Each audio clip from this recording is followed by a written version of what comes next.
के पीछे छुपा होता है एक अनजाना सच। हर फुसफुसाती हवा में छुपी होती है कोई रहस्यमयी जादू, और हर खामोश आवाज के बीच बंधी होती है आत्माओं की कोई अनकही दास्तां।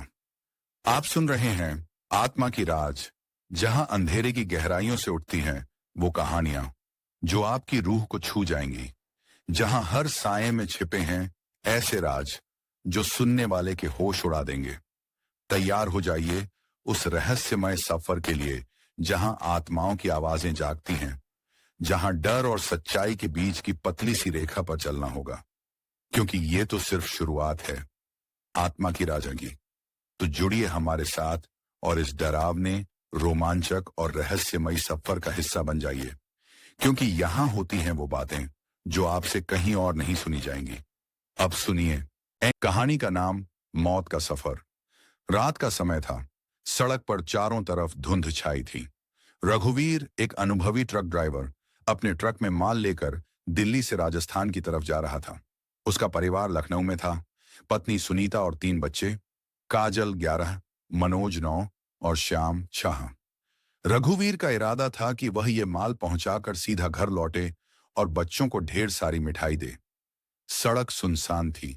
जैसे ही वह पुरानी घाटी वाले हिस्से में पहुंचा, अचानक उसने देखा दूर सड़क के किनारे एक लड़की खड़ी है, एकदम सफेद कपड़े में, बिना हिचकिचाए हाथ हिलाती हुई।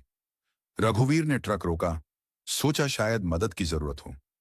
लड़की बिना कुछ बोले ट्रक में बैठ गई और बस आगे देखने लगी। रघुवीर ने सवाल किया, कहां जाना है?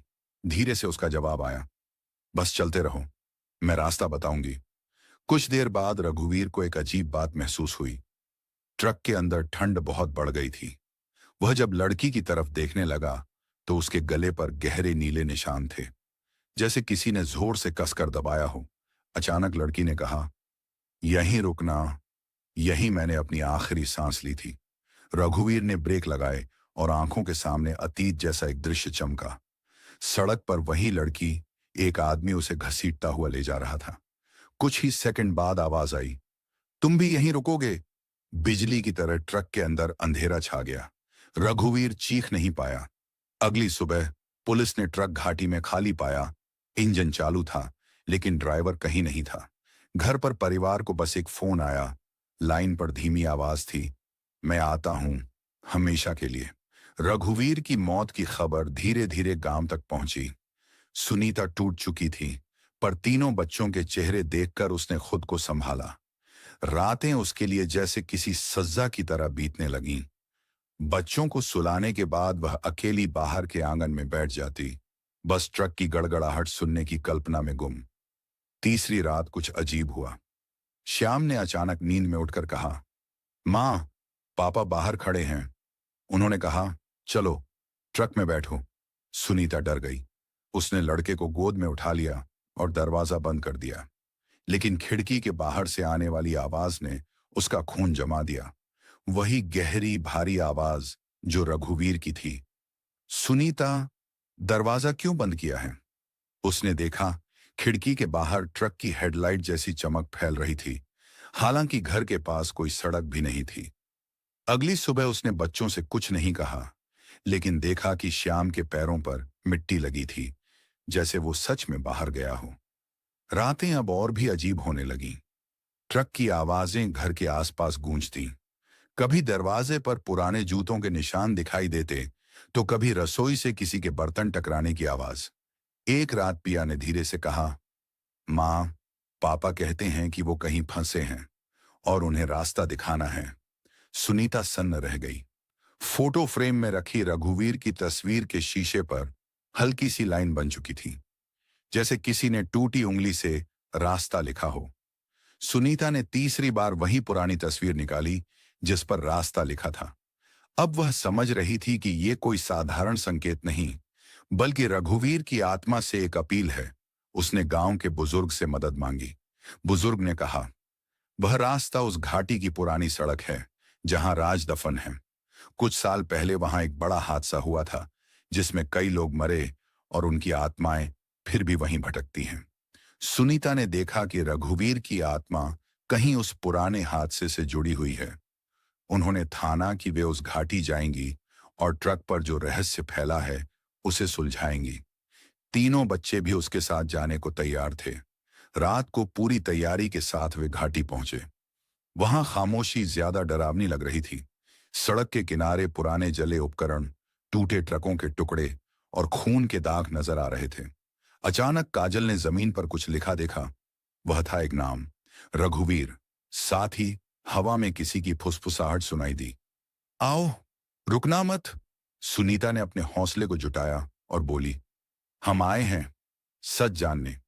हवा की एक ठंडी लहर चली और सामने सड़क के अंत में एक पुरानी ट्रक की परछाई धीरे धीरे उभरने लगी। पुरानी ट्रक की परछाई का रूप धीरे धीरे स्पष्ट होने लगा। सड़क के उस खाली हिस्से में अब एक उस वक्त का दृश्य उभर आया जब हादसा हुआ था। रघुवीर की आत्मा ने अपने परिवार को उस रात की पूरी सच्चाई दिखानी शुरू की। 5 साल पहले उसी घाटी में एक और ट्रक चालक था जिसके साथ एक बड़े हादसे में कई लोग मरे थे। उस हादसे की वजह से ट्रक ड्राइवर की आत्माएं उस जगह पर फंसी हुई थीं। रघुवीर भी उसी सड़क पर था, लेकिन उसे किसी ने इत्तला नहीं दी थी कि वह खतरनाक जोन है। हादसे के बाद जब वह उस लड़की को सड़क पर खड़ी पाया तो वह उसकी आत्मा थी जो वहां फंसी हुई थी। उसने उस आत्मा को ट्रक में बैठाया तो खुद भी उस रहस्यमयी जहन्नुम में फंस गया। सुनीता ने देखा कि रघुवीर की आत्मा उसे मार्गदर्शन कर रही है ताकि वे सब मिलकर उस प्रेतात्मा को मुक्ति दिला सकें। उसने आवाज में दुख देखा, पर संकल्प भी। बच्चों ने मिलकर अपनी हिम्मत जुटाई। सुनीता ने कहा, हमें उस आत्मा की सुध लेनी होगी, तभी रघुवीर को भी शांति मिलेगी। अचानक घाटी में एक पुराना बड़ा ट्रक गूंजने लगा। उसका इंजन बिना ड्राइवर के धीरे धीरे चलता हुआ उनके पास आया। ट्रक की पट्टियां जमीन में गहरी कटारी बना रही थीं, जैसे कुछ बहुत भारी गुजर रहा हो। रघुवीर की आत्मा ने आखिरी बार कहा, अगर हम साथ हैं तो डर को हराएंगे। रात के सन्नाटे में ट्रक की बड़ी सी घुमावदार सड़कों पर एक भारी एहसास था। सुनीता, तीनों बच्चे और रघुवीर की आत्मा घाटी की उस भटकी हुई लड़की की मुक्ति के लिए तैयार थे। ट्रक धीरे धीरे उनके चारों ओर चक्कर लगाने लगा, मानो किसी अदृश्य ताकत के शिकंजे में फंसा हो। मीना ने अपने हाथ में राख और ताबीज ली हुए थे जो गांव के पुजारी ने दिए थे ताकि बुरी आत्माओं को दूर किया जा सके। खामोशी से वह आवाज फिर से आई, तुमने मेरी आवाज सुनी, अब मेरा दुख दूर करो। लड़की की आत्मा एक भयंकर चिल्लाहट के साथ कहीं गायब हो गई और घाटी में एक तेज हवा चली। रघुवीर की आत्मा ने कहा, अब हमें उस पुराने हादसे के असली सच का पता लगाना होगा। सुनीता ने देखा एक टूटा हुआ डायरी का पन्ना जिसमें लिखा था, सड़क पर उस रात जानबूझकर एक भारी मालवाहक ट्रक ने लड़की को कुचल दिया था, जिसे कोई जानते थे क्योंकि वह डांटने आई थी। इस सच्चाई को जानने के बाद वे निर्णय लेते हैं कि इस कुचले हुए हादसे के जिम्मेदारों को ढूंढकर उन्हें सजा दिलाना पड़ेगा, तभी आत्माएं शांति पाएंगी। उन्होंने पुराने रिकॉर्ड और गांव के बुजुर्गों से बात की। पता चला कि उस हादसे में कुछ बड़े भ्रष्ट अधिकारी और व्यापारी शामिल थे, जिन्होंने साक्ष्य मिटाने की पूरी कोशिश की थी। रात भर की तैयारी के बाद माँ बच्चे एक एक करके उस भूले हुए सच को जगाते हैं। आधी रात को गांव के मंदिर में वे सब मिलकर प्रार्थना करते हैं। उस प्रार्थना के दौरान भूतिया आवाजें मंद पड़ने लगी और वह लड़की की आत्मा धीरे धीरे शांति में उतरती दिखी। रघुवीर की आत्मा ने अंतिम बार मुस्कुराते हुए कहा, अब मैं भी जा सकता हूं, तुम सबका शुक्रिया। सुबह हुई तो घाटी उस डरावनी जगह की बजाय एक शांतिपूर्ण क्षेत्र लगने लगी। सुनीता ने बच्चे संभाले और वे घर लौट आए। रघुवीर की आत्मा को मुक्ति मिली और परिवार एक नई उम्मीद के साथ जीने लगा। रघुवीर की आत्मा की मुक्ति के बाद सुनीता और बच्चे घर लौट आए। गांव वाले भी इस चमत्कार को देखकर हैरान थे। अब घाटी में कभी कोई डरावनी आवाज नहीं आई और रास्ता भी साफ लगने लगा, पर सुनीता के मन में एक खालीपन था। रात को जब बच्चे सोते, वह कभी कभी बाहर आकर ट्रक की ओर देखती। ट्रक अब खामोश था, लेकिन कुछ ऐसी चीज उस पर छपी थी जो अतीत की याद दिलाती थी। एक दिन काजल ने अपने कमरे में एक पुरानी तस्वीर मिली, जिसमें ट्रक के ड्राइवर के पीछे एक धुंधली छाया थी। उसने सुनीता को दिखाया और सब चौंक गए। क्या वह सच में रघुवीर की आत्मा थी या कोई और? तब मीना ने धीरे से कहा, हर किस्सा खत्म नहीं होता सुनीता। जीवन के नए अध्याय में भी कहीं कहीं रहस्य छुपे होते हैं। सुनीता ने आंसुओं के साथ कहा, पर हम अब डरेंगे नहीं। हम सब एक साथ हैं और यही सबसे बड़ी ताकत है। रघुवीर के परिवार ने एक नया अध्याय शुरू किया, जहां अतीत के भूत कभी कभी यादें बनकर आते, पर वे जिंदगी की रोशनी को मिटा नहीं पाते थे। कुछ महीने बीत चुके थे।